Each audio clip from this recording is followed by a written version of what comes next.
the Better Together podcast. I'm your host, Kyla, and today we're going to be talking about codependency. But before we get into the topic, I'm going to read my Journey to the Heart entry per usual. So this is called Come Back to Center. Come back to center, that place in you that is still, calm, quiet, and connected. Your center is a place you can trust. It connects the body, mind, heart, and soul. It connects truth, your inner voice, and the divine. Your best work comes from there. Your most loving times come from there.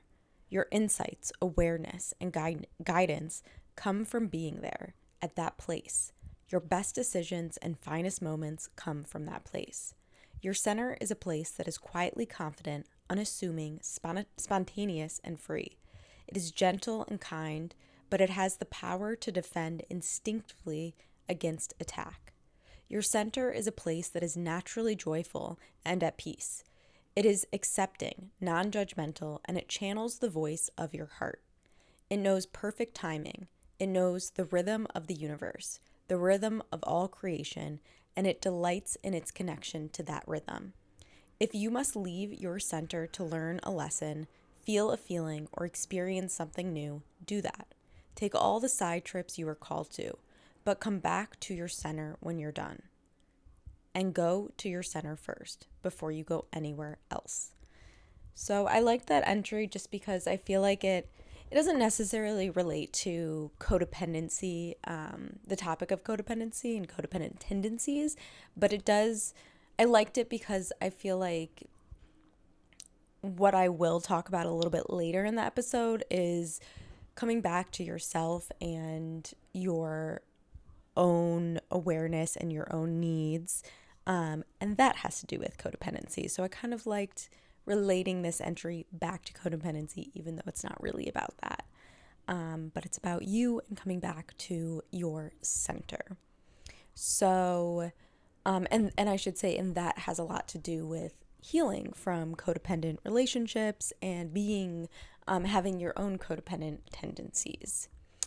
But let's get into the topic of codependency. So I don't think I've always been aware of my codependency tendencies. I've definitely thrown the term around a lot and have identified as a codependent person, but I've never really explored the concept further until I got out of my last relationship.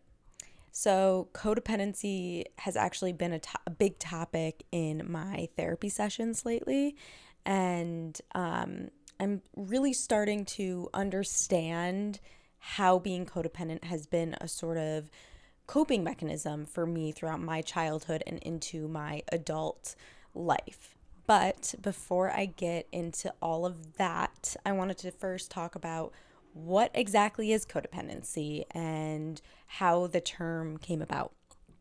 So, codependency is a behavioral condition in relationships where one person enables another's dysfunction, such as addiction, poor mental health, immaturity, irresponsibility, or underachievement.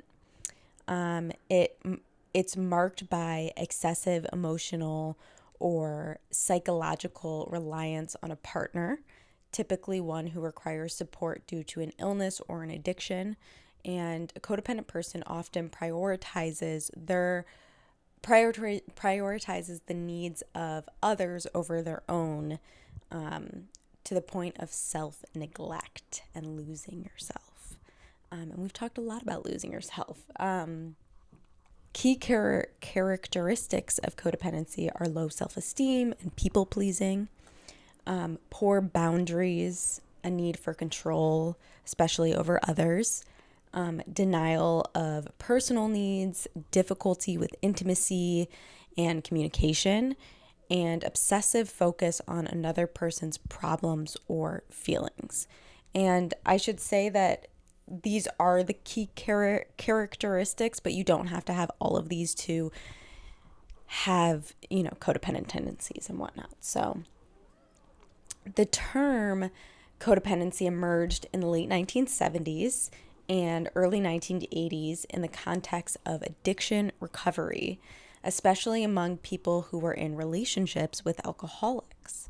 It evolved from the concept of the co-alcoholic, which was used in Alcoholics Anonymous to describe the partner or family member of someone with alcoholism. These individuals often become deeply involved in trying to manage the alcoholic's behavior and neglected their own needs in the process. The term gained wider popularity through the work of therapists and authors like Melody Beattie, whose 1986 book, Codependent No More, helped bring mainstream awareness to the issue. Her work explored how codependents often grew up in dysfunctional families and carried these patterns into their relationships, into their adult relationships. Also, fun fact, Melody Beattie is the author of my daily meditation book that I read. So I highly recommend her writing and her books. She's very intelligent and has a lot of great insight and has helped me through a lot of things. I will be honest, I haven't read the Codependent No More book, but I swear by this, as you all should know by now. And I will link this and her other book, Codependent No More, in the description below if that's something you guys are interested in reading. So let's talk about codependency versus being caring or supportive. So at first glance, a codependent person might seem really thoughtful or super supportive, but there's a key difference between healthy caregiving and codependency. And that is not to say that if you are a codependent person that you are not a caring, thoughtful, or supportive person. It just takes on a more, I guess, how would I describe this? It is a little bit more extreme and driven. Codependency is a little bit more extreme and is driven by, not reasons isn't the right word, but it's driven by, feeling bad, guilty, or, an anxiety feeling. It's not driven from just wanting to be supportive to someone or, just being a nice person. So I think that's one of the biggest differences. But let's go into healthy support. So healthy support comes from love and boundaries. Boundaries is a big thing, and I'm going to say that a lot on this episode, but it comes from love and boundaries. Respects both people's autonomy, can say no when necessary, helps without trying to fix or control. That's also a really big one. And feels emotionally balanced in the relationship. Now, codependency comes from fear, guilt, or the need for validation. Prioritizes the other person's needs at the expense of their own self, struggles with saying no or setting boundaries, tries to rescue or fix or control others, and feels responsible for others' emotions and choices. And how does this show up in the day to day? So you can feel anxious or guilty if you're not constantly available to someone. You define your self-worth by how much someone else needs you. You suppress your own feelings to keep the peace. You find yourself attracted to people who need saving. You're terrified of abandonment, so you overcompensate. You become resentful but don't express it and then feel shame over the resent about it. You feel shame about the resent later. This can happen in romantic relationships, friendships, family dynamics, and even at work. It's not just about who you're with, but how you relate to people, places, situations. So where does it come from? Or where does it often come from, I should say, because it can come from many different things. But often it comes from growing up in a home with addiction, neglect, or emotional inconsistency. being the parentified child, so taking on the role of parent when you're the kid at an early age. Learning that love is conditional, so it's based on performance or caretaking or compliance. Basically, it's a survival strategy that made sense in a dysfunctional environment but becomes self-deafening in adult life. So I kind of wanted to talk about how codependency has affected me in my own life and kind of how I'm facing it now, and then get into how to break the patterns of codependency when it's something you've known your entire life.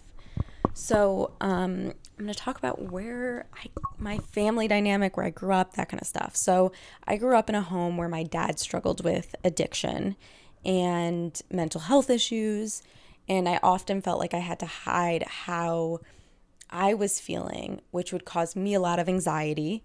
And I felt like I couldn't fully express how I felt because it would upset my dad, who also had anger issues and had a bad temper, and he got scary when he got angry. My parents also got a divorce when I was really young. I was about 4 years old, and they didn't get along. So my brothers and I would end up in the middle of their disagreements, and that would cause us to feel like we needed to please one parent over the other, and just generally be extremely cognizant of both of our parents' feelings at all times. And I can't really speak too much about what my brothers experienced, so I'm not going to get too much into that. I'll mostly just focus on my own experience, but how this affected me is it caused a lot of anxiety and hiding how I was feeling a lot of the time, and hiding the anxiety I was feeling a lot of the time. And so when I think about where my codependency began, it was really in my early childhood, when I was trying to navigate my parents, divorce, and navigating my dad's addiction and mental health issues, and having to kind of cope through that. I think that the moments of hiding my own feelings was to protect my parents, which was codependency, if that makes sense.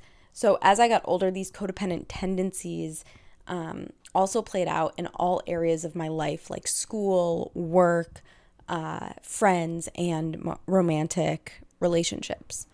In school and the work setting, it showed up as overcompensating and actually overworking myself. I felt this constant need to prove my self-worth and wanted to truthfully just be better than everybody else at what I was doing. So in college, I studied photography. A lot of my schoolwork was based around bigger photo projects and stuff like that. And so I would wake up super, super early and go to the photo labs and be at the photo labs starting work at 6 a.m. every day. And I think doing that was like a way of me being like, I'm here first. I'm trying to prove that I'm working really hard. And it wasn't necessarily, I wanted to obviously be the best at what I was doing. I wanted to be good at the photo work itself, but I also wanted to prove like how hard of a worker I was. And I don't know what the point of trying to prove that was really, but I think that was a codependent piece or tendency, I should say. In work, like in my everyday job and work, it's very similar, where rather than working smarter, I work harder, which is stupid because why work harder? Why not just work smarter? But in turn, I think people will see that I'm working harder and like me more, or respect me more, or value my time and my work more. if they know I'm a hard worker. And honestly, in both of these school and work settings, I'm giving up my own values and my own boundaries of that work-life balance when I do those things. Now, I will say this is something that I have gotten a lot more aware about, and I've gotten more aware of these things that I do.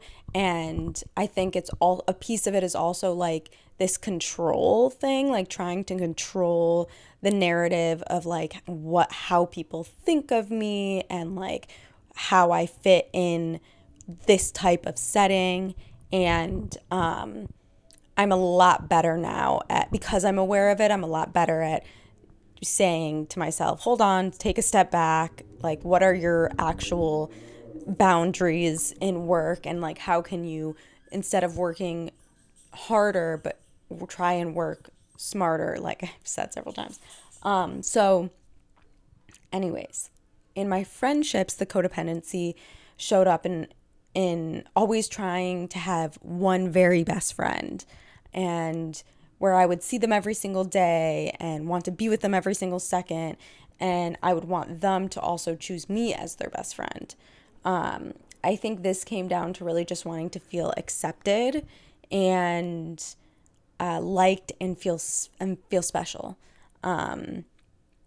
Similar to how I wanted to be the best in work and school, I wanted to be the best friend possible. Again, this turned into giving up my own values, my own boundaries, because I was giving so much of myself in both of these settings, work and school and friendships, that I was giving up pieces of myself, and not allowing myself to be my full, authentic self, if that makes sense. But the place that codependency has been most prevalent in my life has actually been in my intimate romantic partnerships, of course. I tend to cling on to my partners so much so that I end up giving up big pieces of my identity. And in the past, I've chosen partners who struggle with mental health and in turn take on a lot of those issues and try to save them. I've never purposely gone for people who struggle mentally, but I do think the reason I've always found myself choosing people who have these types of struggles is because that's what I grew up with and that's what I know best in my relationships and have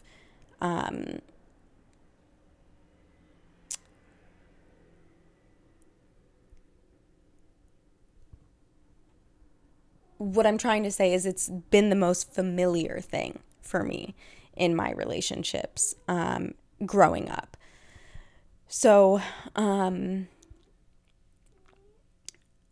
do want to make it very clear, though, that I don't blame my past partners for having mental health issues and that be the reason that I'm codependent. No, I'm actually taking responsibility for my codependency and having the awareness to see like why I choose this type of partner, why I feel like I need to prove myself and try to be the best, and this perfectionist almost, not almost, definitely perfectionist. But when I was doing the research for this podcast, I read about codependent partners, and one being the taker and one being the giver. And I think I usually fall into the giver category, where I try to solely focus on my partner's problems and ignore all of my own needs, wants, and boundaries, which cause me to lose myself and lose my identity. And I feel like I naturally get so entangled in my relationship that I forget we are two separate people with different completely separate needs, if that makes sense. And I also want to say I think that I have some of these tendencies also just from like losing people traumatically in my life and feeling like I get very attached to people easily and am very like afraid of losing someone suddenly again. So like I attach, and like I think part of that is trying to be the best possible partner I can be to that person and taking care of them and doing what I can so I don't lose them. If that makes any sense. Sometimes I feel like I just ramble on these episodes and nothing actually is making sense. So I hope that makes sense. Anyways, I want to get into how to start healing from codependency. So first off, healing from codependency is about reconnecting with yourself, your feelings, and needs and boundaries. You have to build awareness of the codependency tendencies. So a way to help build that awareness is by journaling, going to therapy, or even just noticing when you feel resentment or anxiety around people. Try asking yourself things like, what am I feeling right now? Am I doing this because I want to or because I feel like I have to? I think that was like a really big thing for me to notice, is that a lot of times in my most recent relationship, I felt guilty about everything I was doing, all the choices I was making. And I realized I don't necessarily need to feel guilty for, wanting to do this thing for myself. But I did feel guilty because I felt like if I did this other thing, then I wasn't going to be a supportive girlfriend to my partner. So I think a really big thing is like when you start to notice guilt and resentment building up in your relationship, or even, a situation at your job, or if you're in school. Yeah. Practice boundaries without guilt. Boundaries aren't walls. They're the lines where you end and someone else begins. Saying no or I need time for myself might feel selfish at first, but it's actually healthy and necessary. So let's say you don't want to go out one night with a friend or whoever it is. You can say, I'm not available tonight, but I care about you and we can talk tomorrow. Or that's not something I can help with, but I trust you'll figure it out. Here's the thing is, it's natural to get attached to people. It's natural to build close relationships with people. I think as humans, it's necessary and we need it. We need connection. We naturally seek closeness to other people and connection. But I think that we have to all understand that you cannot save someone else from their own issues. You can be there for someone as a friend, as a partner, but you can't solve their problems for them. You can't solve their problems for them. You can be supportive, but you can't fix it. They have to be the ones that fix it. And I think it took me a really long time to become aware of that and really understand it to its full capacity, because I feel like I always preached it and talked about, you can't change someone else, you can't fix someone else. But until you are, I guess, experiencing the reality of it, you don't understand it. Okay. Detach with love. So this is a phrase from Al-Anon, and it means you can care about someone without carrying them. So this is kind of what I was just talking about. You don't have to fix their life to be worthy of love.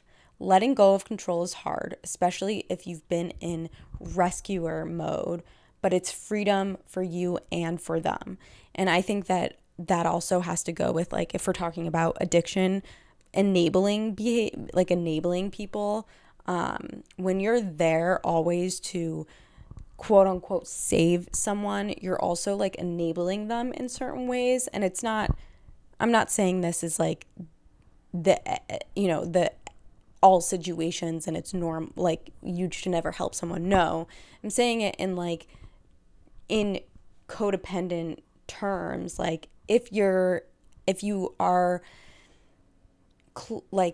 have a relationship with someone who has struggles with addiction, you can't stop them from taking the substance yourself. And there's a point where you have to like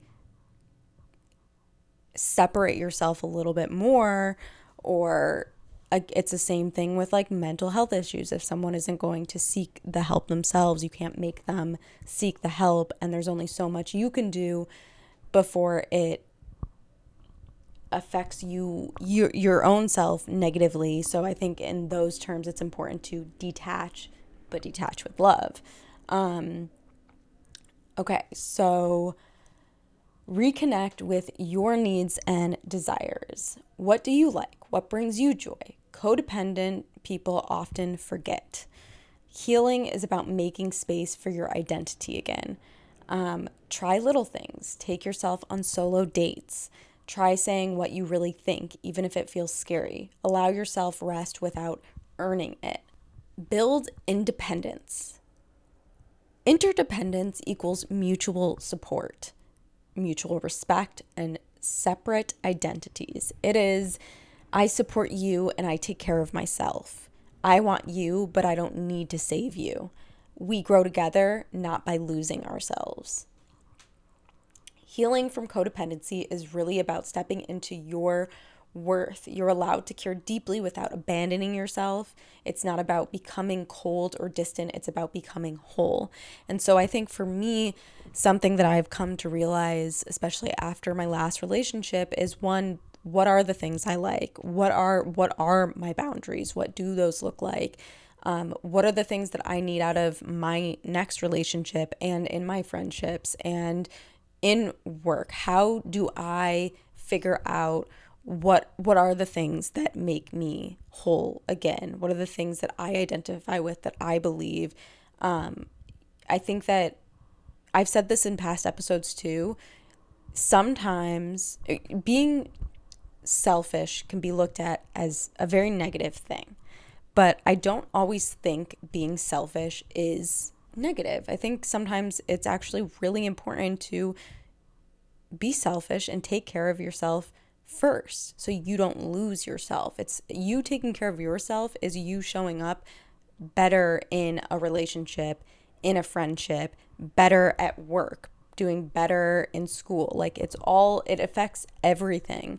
So I think it's important to, pay attention to the things that make you feel good. I'm not saying that you should not be there for other people and only be there for yourself. No, I'm saying that there is a balance, but it also is really important to not forget about you and your needs and your well-being. And I think for me, in my past relationship, I wasn't thinking about those things as much. And now I'm like very aware.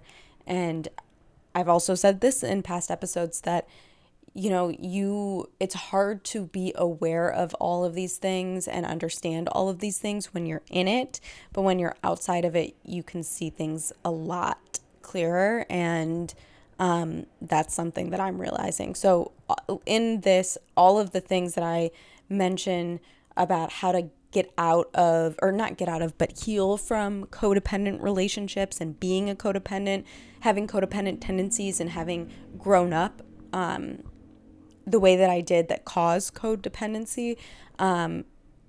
These are all things that I am actively doing now to try to rewire my brain and not get myself in those situations and not be so codependent anymore. I want to be independent, and I still want to have connections with the people around me and have close relationships and help the people around me and be there for them in a supportive role, but not to the point where I am no longer being my own self. I'm giving up big pieces of myself and my identity and forgoing all of my boundaries and things like that. So yeah, I just wanted to do first of all, that's it. I just wanted to do a deep dive into codependency and codependent relationships because it's something that I so very much relate with and have dealt with and struggled with and am still dealing with and still struggling with. And trying to be more aware and navigate those things to be more confident and a better version of myself. So I want to ask you guys, do you struggle with codependency? And if you do, how have you navigated it? If you don't struggle with codependency, but you know codependent people in your life, what does that look like? How do you support them? If you related to this episode, please give it a like, share, subscribe. It all helps so much. So thank you once again for tuning in. Please remember to follow me on my personal Instagram, which is Kyla_Milliberger. Follow me on the podcast Instagram, which is the_bettertogether_podcast. And send in your questions, comments, stories, or whatever you want to send in to thebettertogetherpod@gmail.com. And I will see you next Sunday. Bye.